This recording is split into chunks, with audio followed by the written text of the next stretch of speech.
Waiting on the YouTube. Oh, what you got? It's slow. Talk amongst yourselves. Is it live streaming or is it? Yeah. To the world. Okay, it's live. Oh, All right. Okay. So I'm good. Thanks. Welcome to the launch of New Mistakes by Clement Goldberg.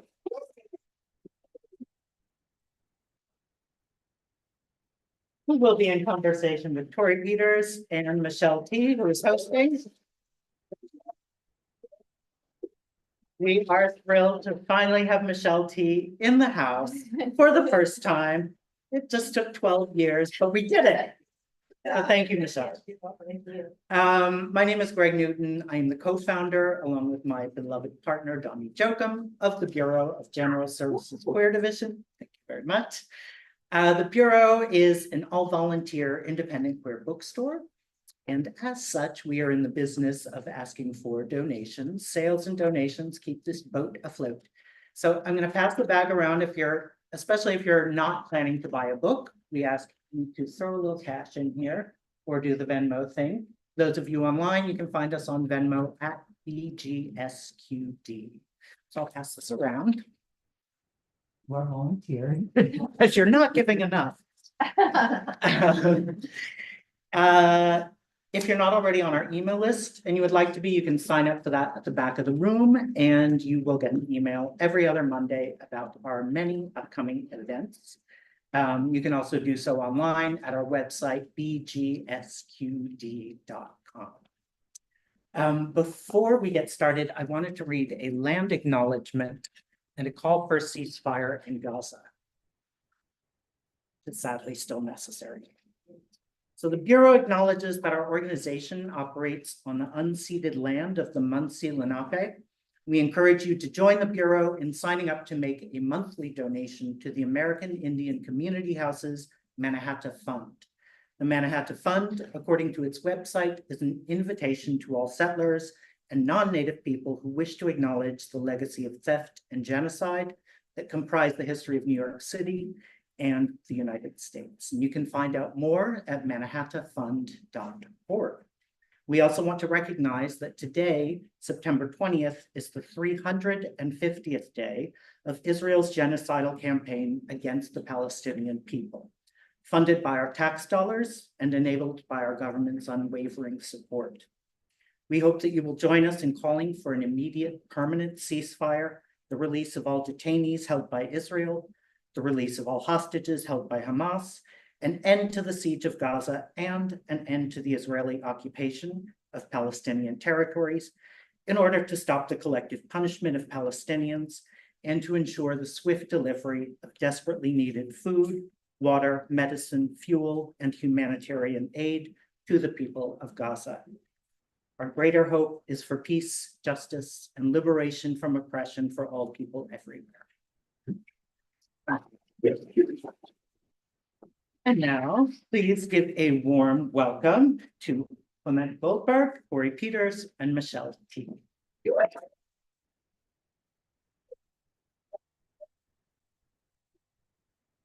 Hi, you guys. Thank you so much for being here. I'm not going to stay up here for very long because it's really the Clement and Torrey show. But thank you so much for coming and for supporting Dopamine. Dopamine Press is a small press I started with Beth Pickens, and now we've recruited Brooke Palmieri. So there's three of us. It's a Leo triumvirate. We have a Leo rising, a Leo sun, and a Leo moon. So it's gonna live. And Clement we're really excited about New Mistakes because it's an amazing book. And also it's our first book by like a whole author, like its own author, just one single person, not as opposed to an anthology, which was the Sluts book. So we're really excited.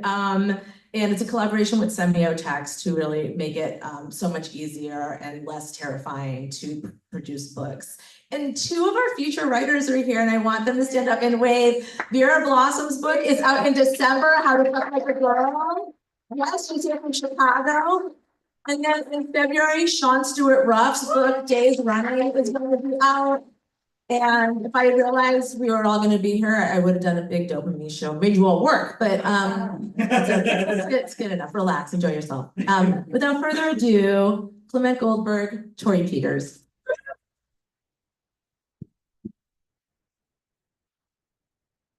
So much. I love this book. I got sent a copy of it maybe like almost a year ago now, I think. And the blurb of mine on the cover says, "I've never read anything like this." Like a creative blurb, but also very true. I've never read anything like it.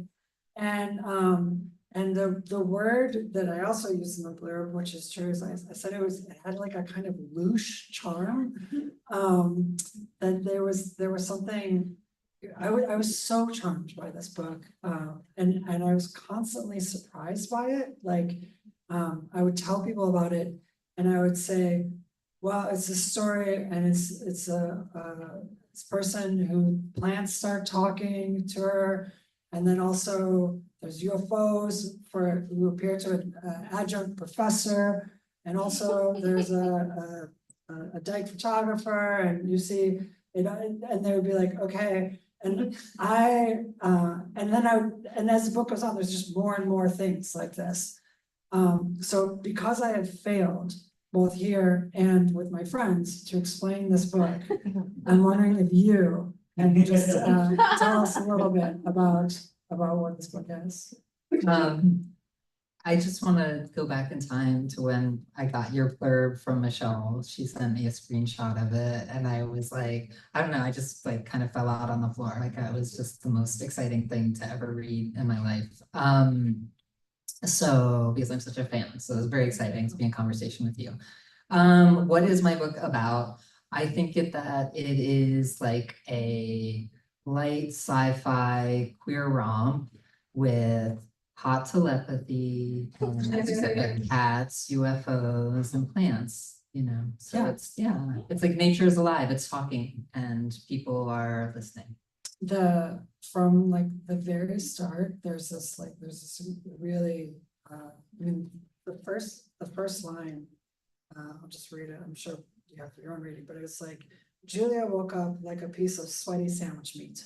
And the book just kind of like takes off from there in terms of voice. Where you're just like, this is very, very specific. And I started reading it, and I was really into it from the start. And I'm wondering if you'd be willing to like just read a little bit for everybody so they can hear more than just the first line. Yes. I'm happy to.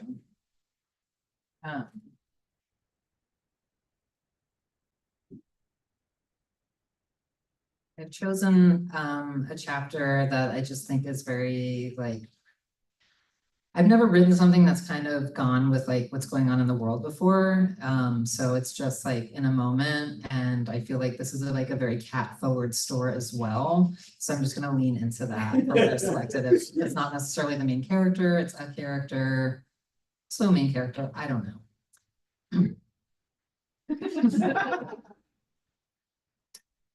Henry moved too quickly as he added a light to the top of his bookcase. The clamp missed the shelf and the lamp dropped to the floor. Henry gasped. Edith was startled. She jumped to attention on the blue screen mat. Her furry tuxedo face grimaced. She stretched and gave Henry the once-over with her bright green eyes. Henry was a vision in his teal romper and ankle socks. Edith was decisive with her energy expenditure and dramatic in general. It made her a movie star. Henry was sure about that. So sure that he invested in headshots with his foot-long muse. Edith made her way to the sunny spot by the window. Henry agreed to give Edith a 20-minute break. He could fuss with the setup in the meantime. His three-point lighting was created from various yard sale lamps. He used additional lights to separate out the blue screen. He mounted his phone using a bendy tripod that he got from the dollar store. He kicked a box of props into the kitchen. His effort took over his entire studio apartment, but he was able to monetize his videos by allowing ads. Henry wanted to be a gay, Black, Jackson Galaxy type figure down to his own line of cat toys. His feline partner, Edith, was anti-work and had less of an interest in the finer things. Despite being only 9 pounds, she did not pull her weight. Henry noticed the low battery icon warning and plugged in his laptop. He put a small black and white stuffed zebra, Edith stand-in, onto the blue screen. He checked the chroma key to make sure the blue screen looked correct around her fur. Fur was tough to key around with his current software and lighting setup. Okay, Edith, we are ready for you. Edith responded telepathically. That felt more like 10 minutes. Henry crossed his arms and dropped his head. Edith caved and sauntered over to the blue screen. Fine, what do you want me to do in the scene? Henry softened. Well, what I want to do is have a conversation with you in front of our viewers and show them how we communicate. You know that would be life-changing, right? Edith knew exactly that. She liked their lives, did not want them to change, and had told him countless times that it would invite trouble because the world was not yet ready. Henry was annoyed but remained driven. Let's focus on the scene at hand. At Paw, you mean? Yes, fine, the scene at Paw. He tapped his laptop and showed her the Klaus Nomi edit they were working on for You Don't Own Me, which was, in their shared opinion, hilarious for a cat to cover. Edith admired Klaus's artistry, and Henry was happy to do something unexpected. Edith told him to add a lipstick filter to her face to sell the post more. Henry was surprised. He leaned towards being a consistent purist. Edith was savvy when she spoke to him and knew how to manipulate Henry into doing what she wanted. Yes, okay, you probably know best. The ease in her voice set the trap. Henry's self-confidence unraveled. He said he could try a couple things just to see. He also wanted her lip sync to be closer to perfect, but she was the movie star. Edith had a real handle on the uncanny and knew when to be more cat-like. She'd command over the English language and all of their telepathy and never explained how she seemed to learn to use it She seemed to learn it so quickly. Edith suspected that if Henry knew more about the situation and had a fuller grasp on the mechanics of their communication, he would exploit the knowledge for financial gain. She was not wrong. Cats are excellent judges of characters, and ones as adept at telepathy as Edith had an even higher emotional intelligence. The fact that cats were largely assholes had nothing to do with the lack of comprehension. Henry liked to think that he wanted his world to change, but like cats, he did not deal well with change.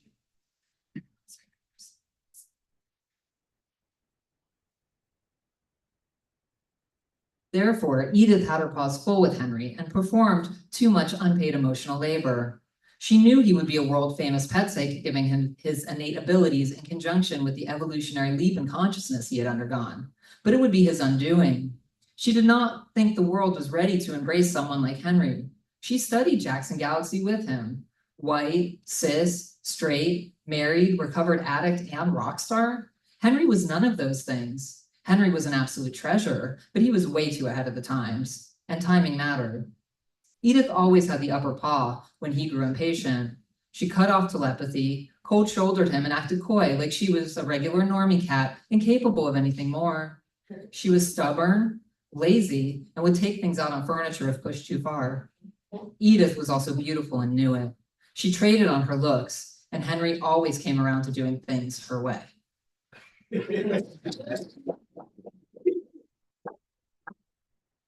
I'm going to do one small paragraph just to give you a little bit of range with, just to give you a little bit more range of the book, since that was one storyline. Julia had decided being fisted by evil was worth any possible consequence. She no longer cared about art or photography or having a mentor. The opportunity to have been a studio assistant had been thrilling. She was 25, and given the amount of PFAS and everything, cancer seemed inevitable, plus sea level rise. There was nothing to lose by living in the moment. She longed to put her body in evil's hands, to be embraced and placed upon a surface where she would be mauled. Julia was ready to be wrung out like a mop that would then be used to clean the studio floors, and then spanked for doing a bad job as a bad mop. Really, nothing else mattered outside of that.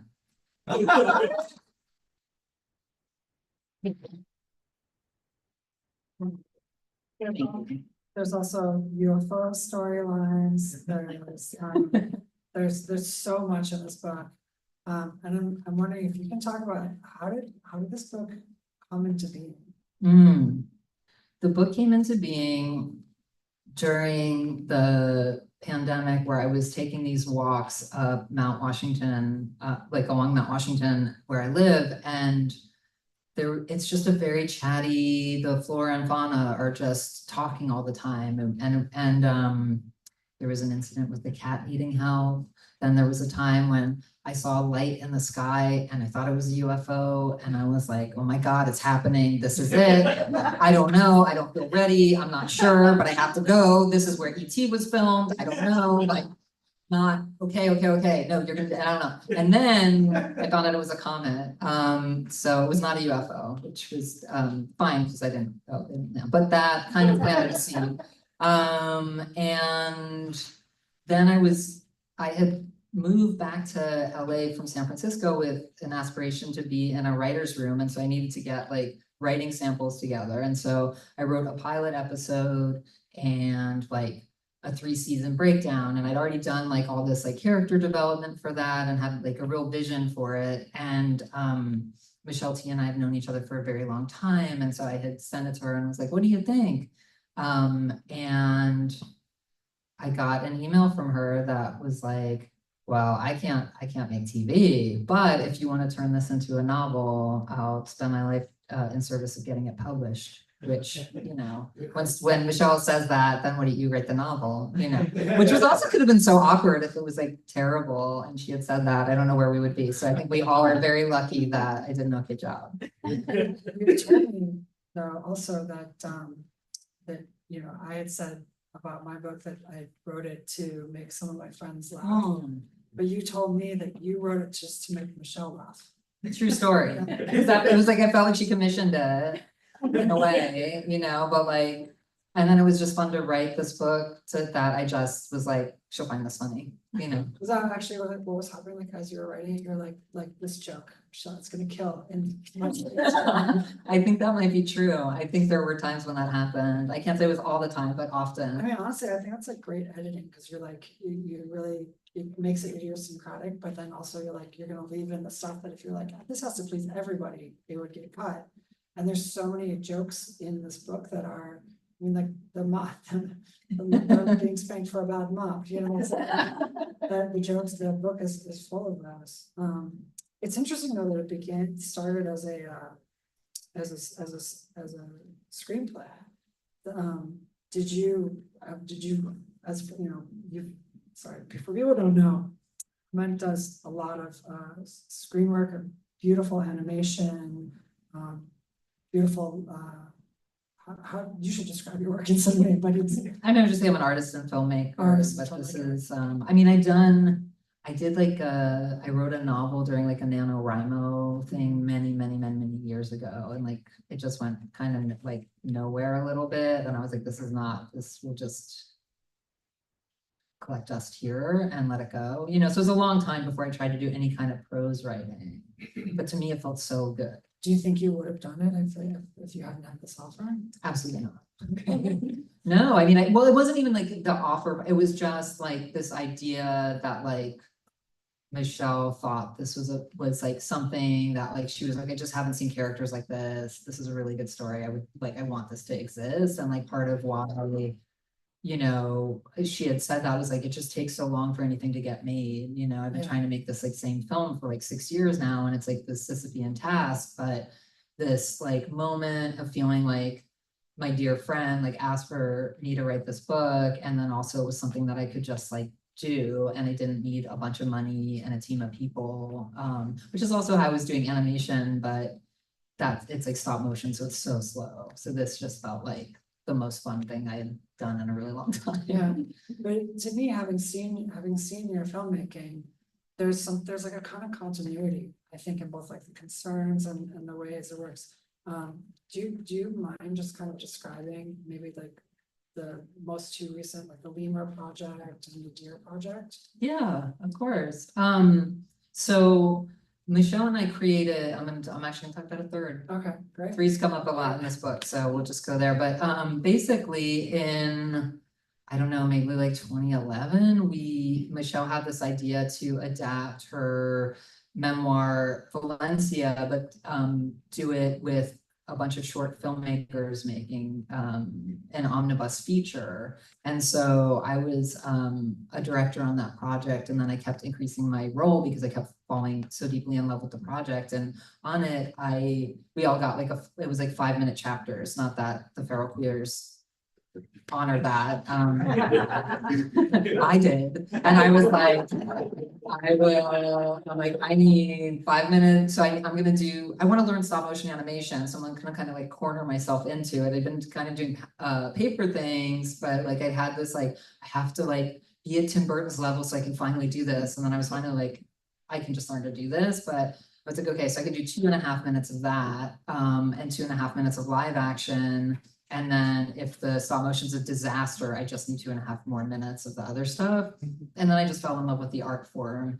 And then after that short was done, similar to wanting to continue to work and make things, I just used the materials I had from Valencia and I created the deer in between. I also, in my learning, was like, I was instructed to make this like 3-foot by 3-foot animation table, but in my head I was like, but I want to do this like shot of DuBose Park with these buffaloes, so I'm just gonna make it width like the length of my bedroom in San Francisco. It was very hard to date after that because then it just lived, and I, but like, so I made this giant table. So I basically had this giant table and I divided the set in two, and so I had deer on one side and these mushrooms on the other. And I really thought I was making a web series that was going to be about deer, and then mushrooms were kind of going to be in the background. Michelle was the voice of one of these deer. I should just say that. And so, yeah, and I went around recording queer and trans authors and like artists in San Francisco to be the voices. And then I would just spend the time in my room doing all the animation stuff. And so it's a story of deer in the underworld weighing these hearts, which represent human souls. And so if the hearts are heavy, they get eaten by a monster. If they're light, then they're reincarnated. And then there's kind of this like mushroom conspiracy of fungus inheriting the earth.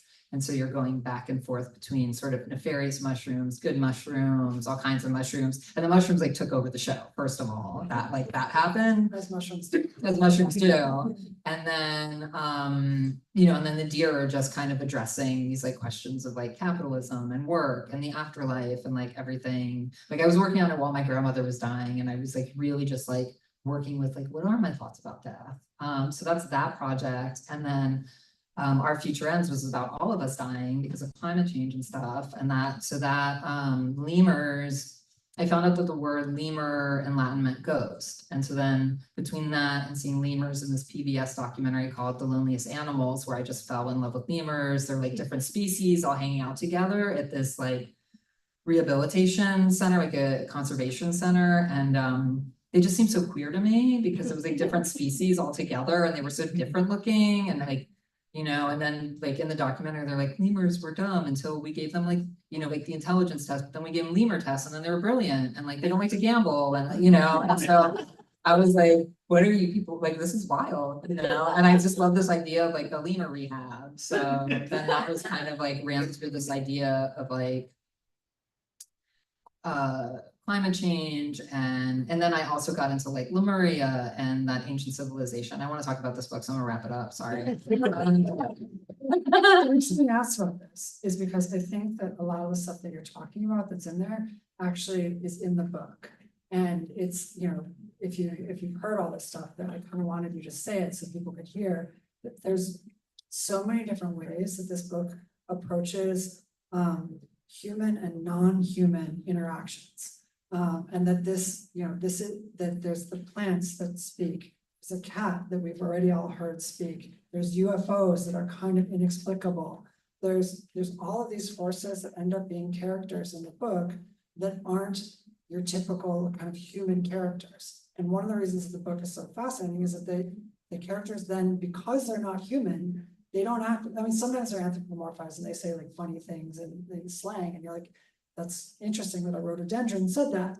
But, you know, but in other times, they don't think like humans. And so one of the things that's like kind of incredible about this book is that I think there's a real attempt to actually take non-human lives as characters and have them work as the thing that they are rather than as stand-ins for humans.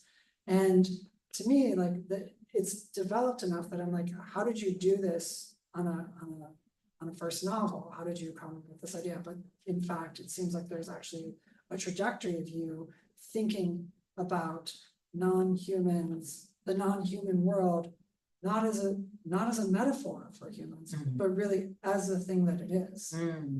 Yeah, you're so astute. When I was filming the lemurs at the Duke Lemur Center, I was like, I'm not gonna, like, I just want them to be lemurs, you know, I don't want to put anything on them. And that felt really important to me. And I think it's something that has a lot to do with taking shrooms. And I think really hearing the world in a different way and hearing it in this non-hierarchical way and like feeling like a guest of the planet and in relation to everything that's alive and the whole planet is alive. And it's like, there are people who are willing to admit that everything's alive. And then there's like a real effort to make that not the case, you know? And so I think maybe that is just like a long body of work that is doing that. Yeah, but it's also like at the same time that you're saying that it's mystical, the book is itself like a romp. Like it's not sort of pious in any way about the fact that there's no hierarchy in the world. It's sort of kind of joyful and joking about that.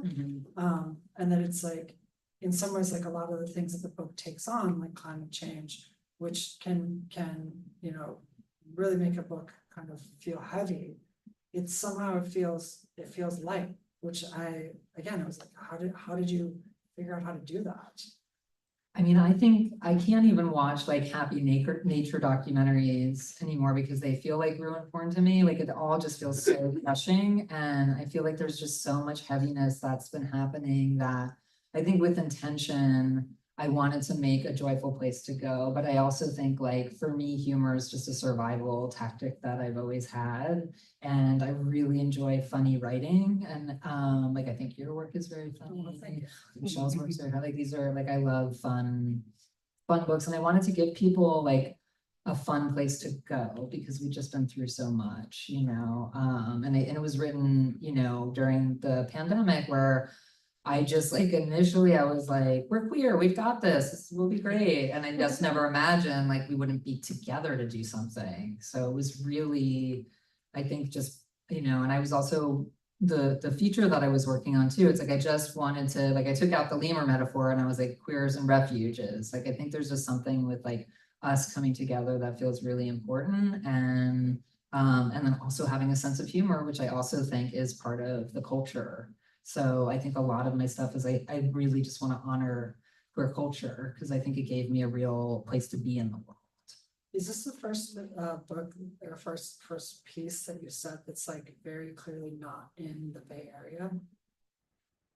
I don't know. Well, I don't think the Lemur project is, I guess it's a little tied to the Bay Area, but it also is in Lemuria. So I think that Well, yeah, but that it did actually seem like Lemuria maybe is a metaphor, an analogy for the that's Bay. fair. And the reason I asked this is that to me, it was like the first book that I've ever encountered that seemed like, I don't even know if this is a thing, but it seemed to me to be like diasporic Bay Area culture. That's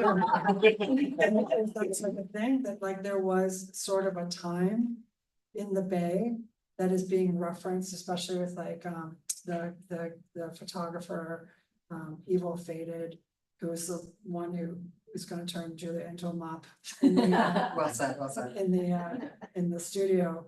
And there's like just other kinds of things that feel like this is Bay Area culture that is now set in a different place, that there's a sort of like something happened in the Bay, where people were together in the Bay, something happened, and that these are, this is like a story of the diaspora, of Bay queer culture. Which I don't know, that's, you know, that is, this could just be my way of explaining how I felt about the book. Does that resonate? Was that something you thought about? I mean, I don't think I thought about it consciously, but I moved from the Bay Area to LA before I wrote the project, you know, and I think a lot of my work is this like love letter to an idea of what the Bay meant to me. And so I think I just carry this like maybe like an idealized version, but then also a very real version of kind of the community that all came out of. Like, I lived in LA, but I would go up to San Francisco, and it was like there was something so rewarding every time I went that eventually I moved there. And so then I feel like maybe it's something I just feel like I have to keep giving back to or talking around or something. Yeah, I mean, you talked about in the Mario, that's like a sense of grief. Yeah. But this one doesn't feel like a sense of grief about it. It's almost like it's continued, like if Lemuria was the Bay and Lemuria fell, Yeah. this is something new. Is that something that you feel, or is that just something you picked up in the book? I mean, I do feel like I was just in a joyful place when I was writing it, and then just trying to make, I think, Michelle laugh and just be.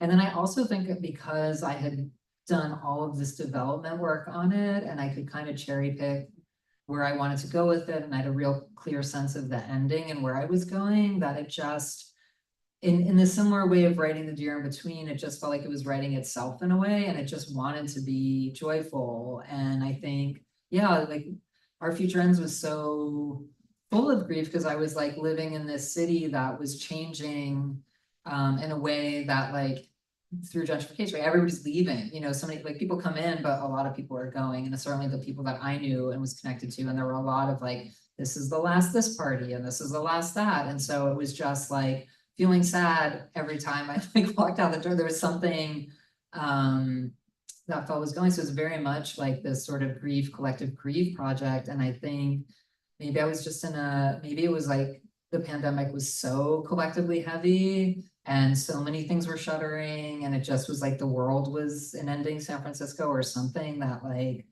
I think I just really wanted to create a fun romp and a place to just go. And I also, you know, like legislatively, things were getting so dicey that I was, you know, like, I felt like I was stockpiling culture. And that was part of it. It's like, I just wanted to be like, here are the books to read, here's the things to do. Like, you know, like, and somewhere in that is also just like honoring the like culture that I came out of. So I think, and somehow that's just really joyful. Like, to me, queer culture is very joyful. Yeah. You know, I guess it just came out, so there's not that many people in the room have probably read it, but it starts out with sort of like, it has this feel of Julia, who's one of the main characters, arriving in a van with a throuple that is falling apart, and sort of being cast into this house where she then starts hearing plants speak to her, and realizes that she's also living next door to this very famous photographer. And then I guess I would say that UFOs start appearing as well. Am I getting the plot right here? And this also has to do with the fact that cats can talk. If I was to do it, and what actually comes out of this is for me, a lot of what we've just been talking about, where suddenly I'm considering culture, this culture that I sort of thought I knew in a new context, and the queer culture that was the Bay Area, instead of sort of being like, here's just the Bay Area, it becomes not just possible other places, but it becomes possible with other creatures. So that you have things like the cat that we met, or the UFOs. And so I'm curious, the UFOs in this, if you follow my supposition, if you think that's correct. I think it's correct. The UFOs actually point to something even beyond Earth. Is that, and what, can you talk about your feelings about that? Like, where's the next place that maybe the UFOs signify? Yeah, it's like, but wait, there's more. I really felt like, I feel like UFOs are the kind of great unifier we need right now, but not with like imperialism being the ambassador, you know, like I feel like it would be really nice to have benevolent extraterrestrials because it's a giant universe, you know, and I don't, you can just look up on YouTube and type in like UAP or UFO and you can see people in Barcelona trying to have a barbecue and there's like orbs flying around. Like it's not, I don't know, like it's the truth is out there. So, you know, I just think it's like there's a lot of disinformation, misinformation, and I think it's a really big world, but I really love the idea that there is another kind of consciousness, and I'm not thinking about extraterrestrials and these orbs in particular as like a metaphor, like it's literally extraterrestrials with some good ideas that like are trying to like, how do we get the people the good ideas, and I really feel like it's like they're up there and they're like, we heard the Voyager Golden Record and we love it and like it's the best. Like this is so good. I love track 16. Like we're just gonna come to a show, you know, and then it's like boom. So I guess I'm just kind of like what would happen, and I feel like a lot of my writing and work is just kind of like I have these like funny conceits that come to me. And then I just like have a bag of them and then they build up and then I have to like make a project because I'm like, oh, this would be funny and this would be funny. And what if I put this with this? But that, you know, something you said just now is that, you know, who's the ambassador to the aliens? Like right now, or the last couple of years, like probably the ambassador to the aliens is like Harry Reid or something like that. Like, Yeah. people who are really the congressmen who are like Marco Rubio, like they are, it'd be like Marco Rubio that the aliens have to talk to. And it's like, what a bummer for the aliens. And like, never mind, the Golden Voyager record wasn't that good. No, I mean like send Michelle T. Like I think that's the point. Well, that's right, like Yeah. that it's sort of like, that it becomes like incumbent upon us to sort of be the ones who are like, make ourselves open to like when the orbs come and interrupt your barbecue, you're like, hey, the orbs are here, instead of being like, that was weird, and going back to barbecue. Yeah. Which is, you know, maybe what many people would do, including me, if I saw the orbs. Yeah. Before I read your book. Yeah. Well, I mean, it is a weird, like I said, when I saw the light in the sky, I was not ready. Yeah, what can you talk about that? No, it was like a deep body feeling, like all my chemicals were going and I was like, I mean, you have to go. Like this is, you mean when this is. When I was initially coming up Right, with it, right, yeah. Yeah. You know, when I saw it, like when I took that walk, like I was walking during I think I told you this, like I would go see every single sunset. And then at a certain point, it was the same people I was seeing every single night. And I just started to feel like I was either in a mental asylum or dead. And so I just stopped going to the sunset and I just started going later. And so that's why I could like see the orb in the sky. Which is the initial parts of the book for people who haven't read it is just when you move to a new place and you're kind of going, and then the aliens show up for you, as happens every time. Another thing I want to talk about in this book, I started out by saying that it has a kind of louche charm. I think this book does sex really, really well.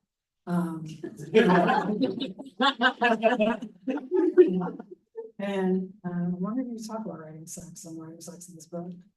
I mean, the funny thing is I'm so uncomfortable reading the sex stuff, but like writing it is a good time. I don't know. I mean, I think it's like, I had fun with those sections too. And I really think that writing with a sense of humor is the most important part of like writing sex stuff. I think bringing humor to it. Well, that's a big sweeping generalization. For me, I like to bring the sense of humor to it. And I think maybe that helps it lift off.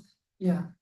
Well, it's also like, it's really imbued in almost everything in the book. Like I, you know, not to say like, I don't like to talk about it in front of people, but I think this book is kind of horny. In an interesting way. Like you said something to me when we talked about it, that like the book is full of talking plants. And it's actually like, well, nature is horny. You know, like the plants are constantly reproducing, they're constantly, and if you can talk to plants, the plants are actually stating their desire to do this kind of thing. And I wonder if like one of the reasons why the sex in the book, both the specific scenes, but also like this feeling of like, there's a kind of just like wild, sex running through it that's not about even typical human sexuality. It's just kind of like the eroticism of nature, like the like overwhelming fornication, to sound like you've heard our song.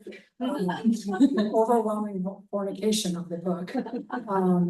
Is part of the things that like pull you through. Do you think was that something that was intentional?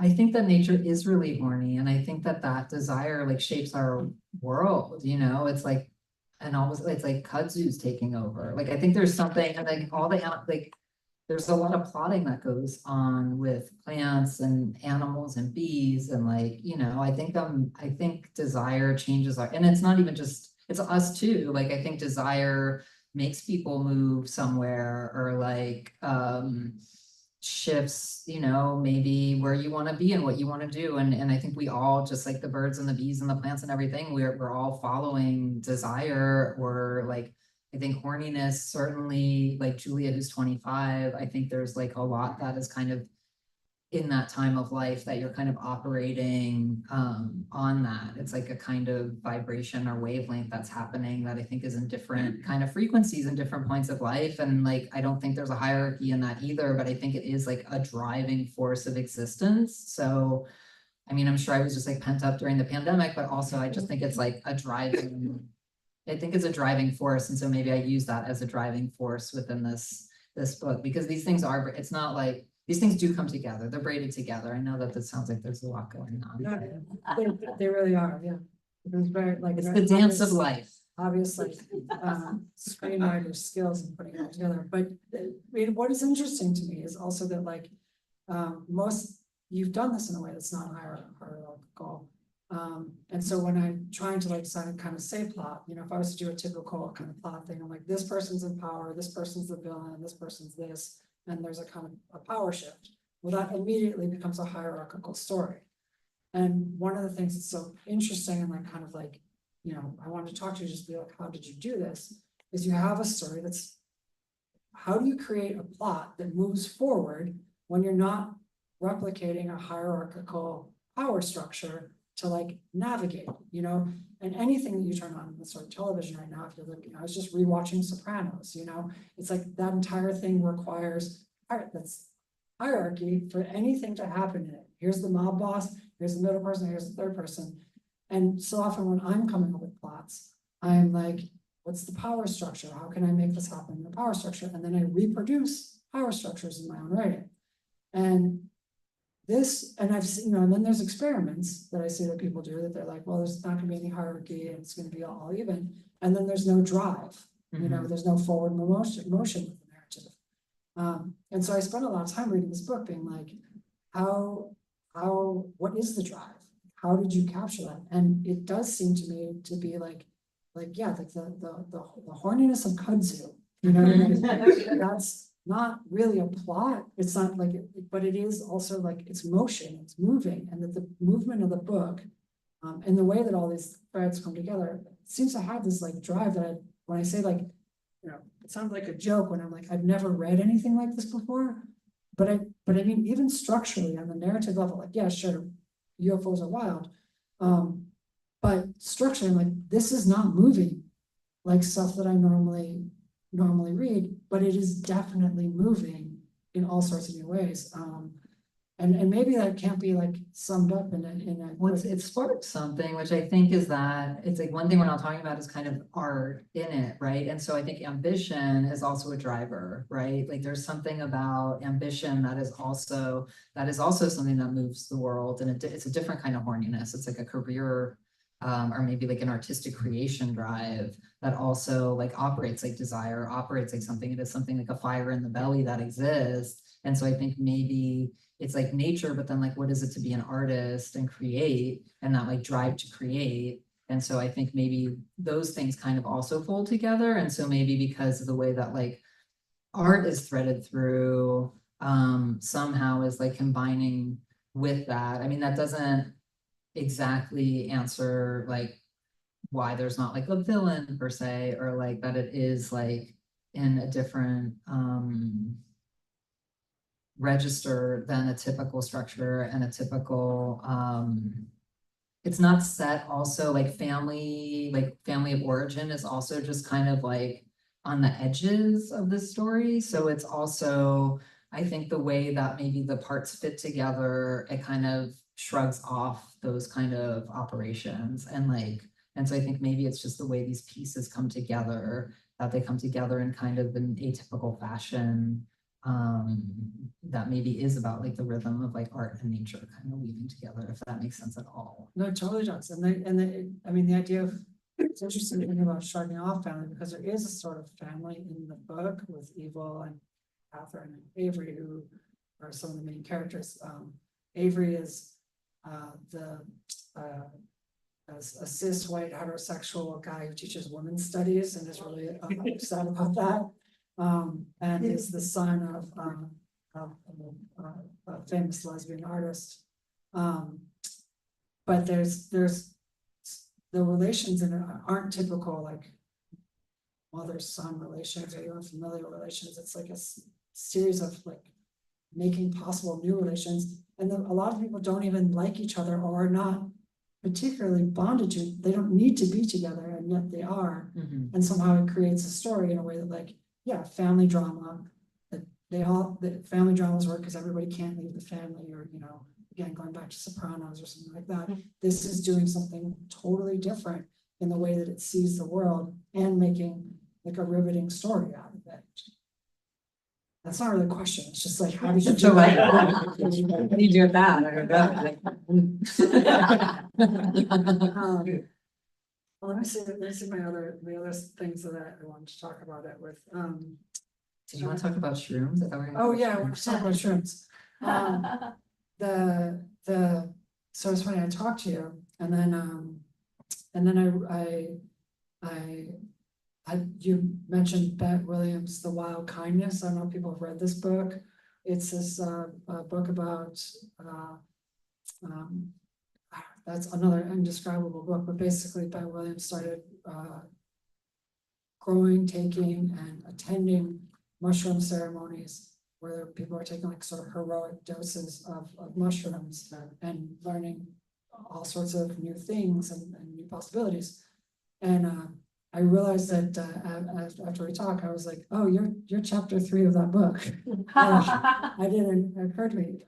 But what was so interesting in that book is that it seems to be also interested in the possibility that like you can talk to trees, or you can tune into like all sorts of different wavelengths that aren't human, and that the people that Bet Williams was talking to were aware of this. And so when I'm also reading this book, like I'm saying, it's like nothing I've ever read before, but it also seems to me to be like in conversation with other people who are, I mean, you're literally in the book, so it's obviously the conversations are there, but it's also in conversation with other people who are trying to figure that out. And can you speak to that? Sure, and I think it was taking mushrooms at Bets while like she was writing this book and like understanding the politics of them, and then I was interested in the politics of psychedelics, and then also just on this beautiful land on the outskirts of Santa Fe, where I wrote the Lemur Project there, or I mean not the whole thing, but definitely a good bit of it came into being there, and I think. And maybe that is where things really shifted in a way of a lot of active listening to nature and active listening to the sky and seeing things and like being like sort of uncomfortable with seeing things. Like, I don't know if I'm ready for that, but I guess it's there. And so like, how much do you want to make space in your life for like entities or lights or the possibility, you know, of like not being, you know, alone in the way you think you are. And so I think, yeah, I think, you know, the way art works, the way influence, like art isn't created in a silo, like we all, you know, we read each other's books, we see work, and like that becomes a part of us. And so I think maybe it's like how ideas are formed. And I think taking mushrooms and really listening to nature and having, there's this like rocky formation at Betts that's called like the amphitheater, and it's like the first time I found out how funny rocks are, you know. And so it's like you can just like chat with rocks for a really long time, and you know, there's these like juniper trees there and pinyon, and that's probably where like there's a lot of pine humor in my book, and like kind of my relationship with pine began probably there as well. So yeah, I think a lot of that, like, I think so much of it is just about like actively listening to the way the world around us is so vibrant and alive. And I think sometimes to just like get through the day, we like shut down all of that stuff because there's so much stimulation, so much information, and so much to do all the time. And like, and there's like, we have all this technology and machinery, but I think like what I was thinking about there, and what I think about a lot, is like nature is technology, and nature is like the most beautiful technology, and it's so much better than all of this other like technology that is like supposed to be so advanced and everything, but like nature is doing much better than AI or any of these other things that's like tearing nature apart, you know. And so I think it's part of like the storyline of my existing on this planet is at a time that like starts that arc of wildlife disappearing at a wild clip, you know. And it's like in every year the percent, like I can't even go and look at like what the World Wildlife Foundation is, probably like 10% of wilderness is left. I don't know, it's just like it keeps going down. And so I think there's some like, I'm like, in the way that I think stockpiling culture feels important, I feel like, you know, as wilderness disappears, like kind of having as many conversations as I can, you know, not that we don't have like house plants and like palm trees and stuff in cities, but I think there is just like, then like, yeah, like talking to the palm trees in cities and like house plants. Yeah, I mean, as you're saying this now, I'm sort of thinking of like the book is not about psychedelics, but there's like it's sort of like a ghost subject in there, or that like almost everything could work as a metaphor for psychedelics, that like it should be non-hierarchical, everybody should have access to it, to this way of thinking, and that like kind of what's happening, I don't know, in the very place that, again, I see this book coming from, the Bay is also the place where psychedelic experiences are becoming commodified, sold, made hierarchical, being told this is how you have to consume them, this is the ways to do it. And that the book is kind of actually in conversation with that as well, was something that I sense, which is why I sort of wanted to bring up the shrooms. Yeah, it's like they're just getting rid of the middleman and the mediators, and like dialing direct and encouraging people to like dial direct in general with everything, because it's all very alive, and that's a joyous thing. Well, I feel I've now suddenly was like, I have other questions. One more question before I open up to the audience. It's just a Bay Area question. Do you think it's significant that like sort of like a lot of the stuff that I trace in this book to the Bay Area, that is the non-hierarchical stuff, like, do you think it's something significant about the Bay Area? That's something like it's a place where psychedelics can be like recognized as non-hierarchical, but it's also the place where they're like most likely to be commodified. Is there something to that? Yeah. Yeah. About the Bay, like what?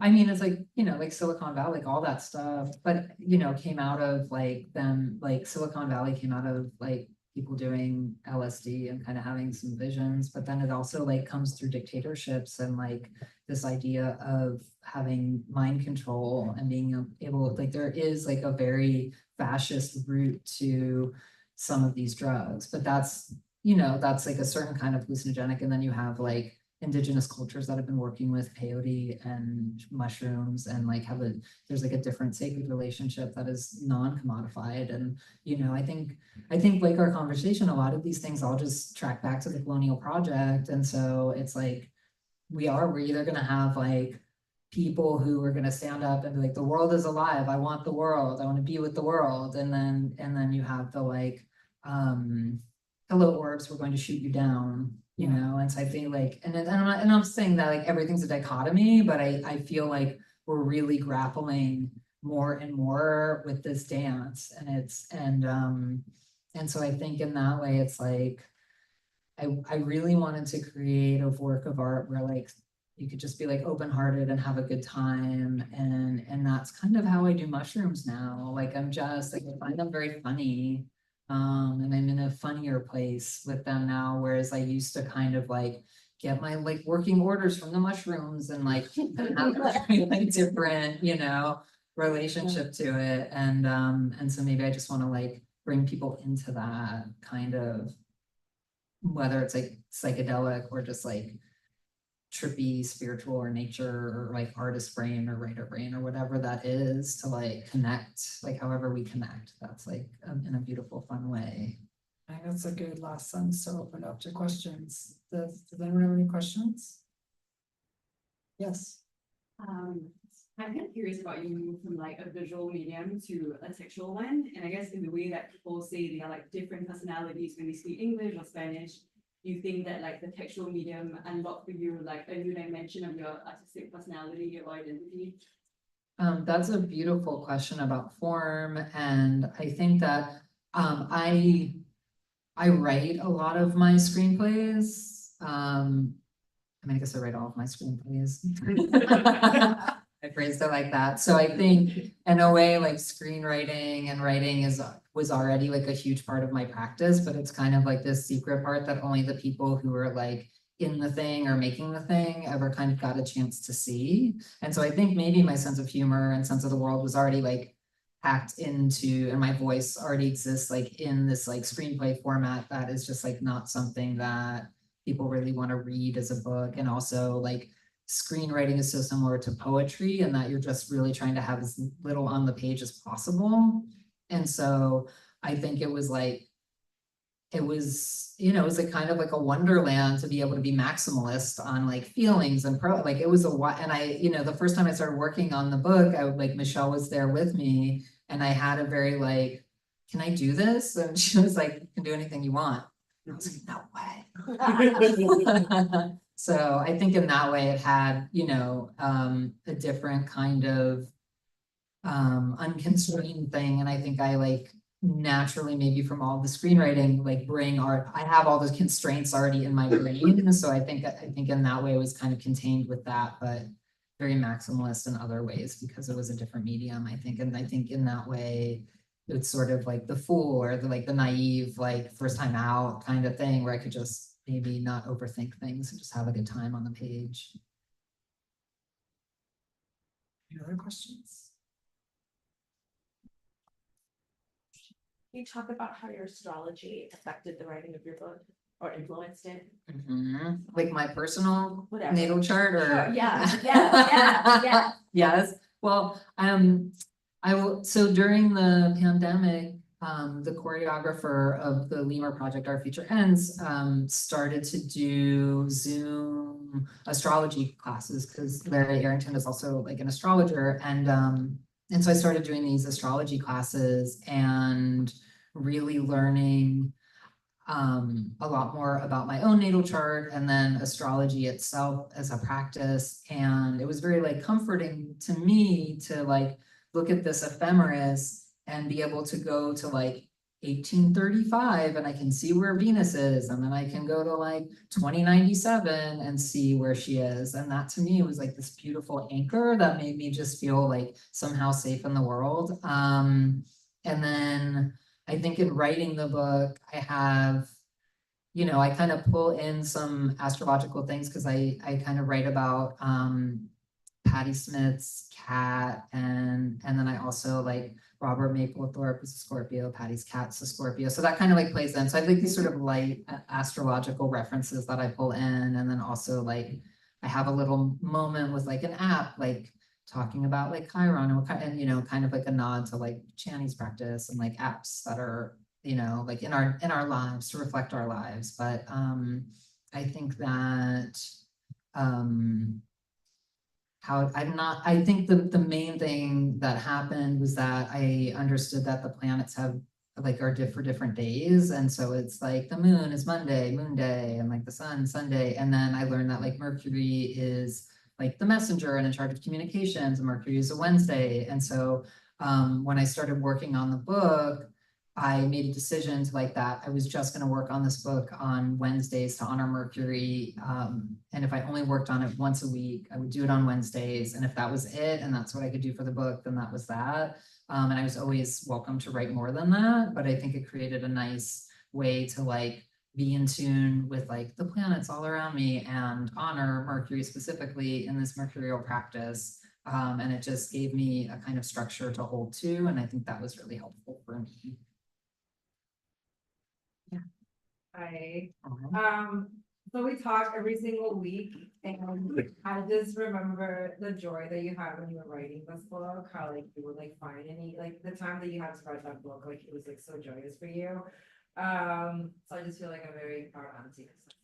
And also, what was your favorite character to write and the most challenging, either human or non-human?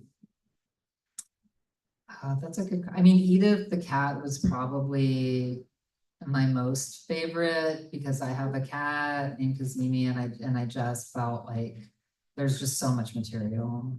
Yes. So that, and then also I think Julia was really fun because like, I just kind of, it was really fun to make a 25-year-old girl like the everyman. And that to me was like fun because I just like was not this person ever. And it was really fun to kind of live out life of like, what would it have been like to be this like hot 25-year-old who like is just like kind of floating through the world like on her hotness in a way. And so that was really fun.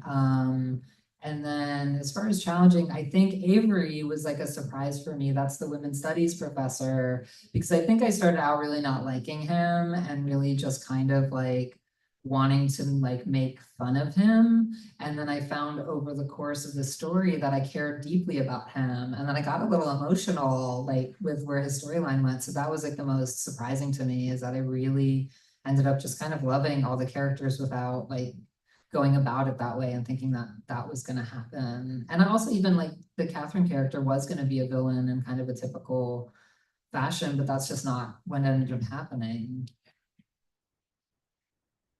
I haven't read the book yet, and I'm wondering if any of the characters are trans.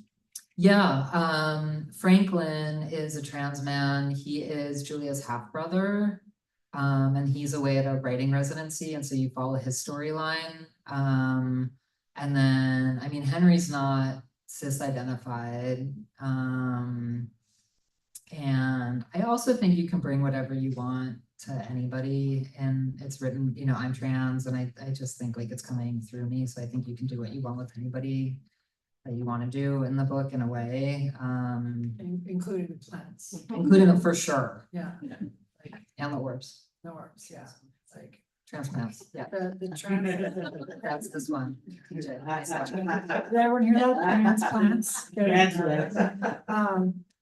Yeah, I mean, that's something that's really interesting about it, and I think it's like kind of next level in trans writing, is that like where transness doesn't have to necessarily be depicted in bodies, but is in fact, you know, and I think that there's, when I was doing, I was trying to adopt Detransition Baby, there was so much emphasis on like, how are we going to depict the trans bodies on television, and not sort of like a trans way of thought. And one of the things that I'm only realizing now, like that felt so comfortable to me in this book, is that it wasn't, it was, the transness was everywhere, you know, and so it wasn't, I wasn't like worried about who was trans or who wasn't trans, or whether there was representation, because it was like in the trees, it was in the orbs, it was in like the ways that these characters just lived. There's just ways of seeing that I think just saturate the book. That's, I'm answering a question. No, I love that. It's beautiful. I'll take it. Yeah. That, I mean, that would be my hope. And so I'm so happy that that's how it read to you. Yeah. That definitely would be a hope for me, for sure. Yes. So if you originally like conceptualized the story as a TV show, so what was it like to suddenly have this new medium to translate it to? When did it start? When did it stop feeling like a TV show to you and start feeling like a book? And what was that process like? I mean, I think I just see like a filmmaker maybe. And so I think that it's kind of, I can't separate it out because I've been writing and making films for so long, that I think my process in writing is kind of like, I just am like, I can see the room, I can see where everything kind of is unfolding. I think I just have a very visual brain, and so I think that it's like it's. I don't think there was like a really stop-start kind of thing, but I felt in a way like I cheated because I had already done the hard yards to like get the pilot where it was, and then there was a time, there was a time gap before I got the email from Michelle, so I think I had like set it down. And so I felt like someone had done all the labor and then just let me decorate the cake. So that was like really nice for me. I mean, I guess it was me who did the labor. Your But- filmmaker does the hard work. And the Yeah. writer just comes in. Put on my little hat and my little, so my bungalow. Any last questions? I just want to take a second also, to talk about dopamine, which, there was, I realize you can't just like talk about how important it is or special it is, but to me, the idea that there's a new press doing this kind of thing is really special. I'm someone who started, I started my writing career self-publishing because there weren't a lot of presses out there, or when presses did exist, they could only publish 1 or 2 books a year. And so the fact that there is a new one, that this press is publishing things that really are approaching, like I say, narrative from new places. That kind of stuff doesn't, I'm now on a big press, and thanks to them and all that sort of stuff, but they don't do this kind of thing. And so the fact that this exists, and the fact that we get to be here, and there's going to be two other writers in this room, we're gonna have books out on this press in the next year, is extremely exciting to me. So I just want to take a second and Michelle, you've done so many different projects that have like really mattered and have carried through time. I just want to thank you for starting this, and I want to say to people, like, this is a really, really cool thing to be able to support, and I feel very, very lucky to be the person to talk about the first book. So thank you very much.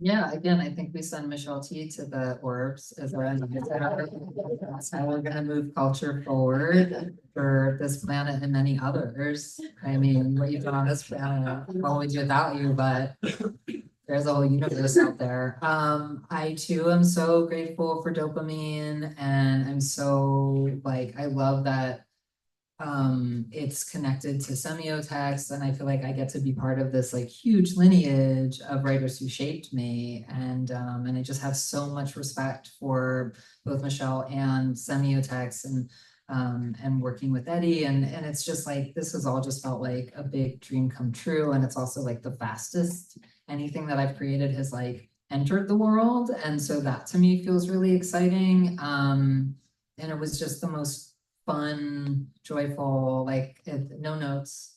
And then also that Michelle sent you my book and you blurbed it, I just was I don't know, is this what is this really happening? And then I just so deeply appreciate you being in conversation with me and taking time to talk to me before we spoke in front of all of you, and I just love your work so much, and I'm so excited it's in the world, and I'm so glad that a big press is telling everybody about it. And I just feel really there's a lot of writers and artists in this room that I think are incredible, and I've been shaped by, and again, art doesn't happen in a silo, and so we're all in this dance together, and so it's really exciting to have a press that is looking for those voices that push things in a new and different way, because then we can all be pushed in a new and different way. So yay, dopamine. Yeah, thank you everyone for coming. Thank you.